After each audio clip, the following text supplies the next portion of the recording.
दिंडोरी तालुक्यातील जांबुटके गावचे प्रगतशील शेतकरी व तालुक्याचे ज्येष्ठ नेते विठ्ठलराव प्रमोद आपसुंदे यांची कादवा सहकारी साखर कारखान्याच्या स्वीकृत संचालकपदी कादवा संचालक मंडळांनी निवड केल्याबद्दल मडकी जांब ग्रामस्थांच्या वतीनं सत्कार करण्यात आला। कादवा सहकारी साखर कारखान्याचे चेअरमन श्रीराम शेटे व सर्व संचालक मंडळ दरवर्षी सभासदांमधून स्वीकृत संचालक निवडून त्यांना कादवा संचालक मंडळाच्या निर्णय प्रक्रियेत स्थान देऊन कामकाजाची संधी देत असतात। यावेळी विठ्ठलराव आपसुंदे यांची स्वीकृत संचालकपदी निवड केल्याबद्दल परिसरातून या निर्णयाचं स्वागत करण्यात आले। यावेळी मडकी जांब गावचे उपसरपंच अनिल वडजे, तंटामुक्ती समिती अध्यक्ष साहेबराव वडजे, माजी स्वीकृत संचालक बाळासाहेब धुमने, सोसायटीचे माजी चेअरमन आनंदराव वडजे, ज्येष्ठ नागरिक संपतराव ढुमने, प्रभाकर वडजे, सचिन वडजे, सुनील सोमवंशी, महेंद्र बोराडे, निवृत्ती बोराडे, जितेंद्र वडजे, प्रशांत वडजे, ज्ञानेश्वर वडजे, शरद गांगोडे, गणपत मोरे, राजेंद्र वडजे, तुषार वडजे, विलास वडजे, मनोहर सोमवंशी,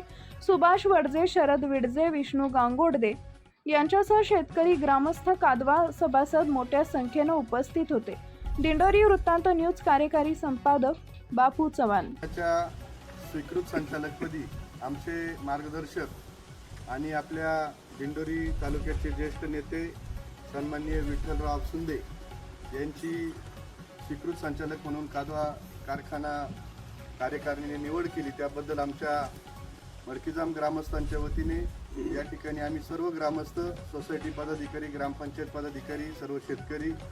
कारखान्याचे सभासद बंधू या सर्वांच्या वतीने विठ्ठल मामांचे आम्ही हार्दिक अभिनंदन करतो व त्यांना पुढील वाटचालीस हार्दिक शुभेच्छा देतो।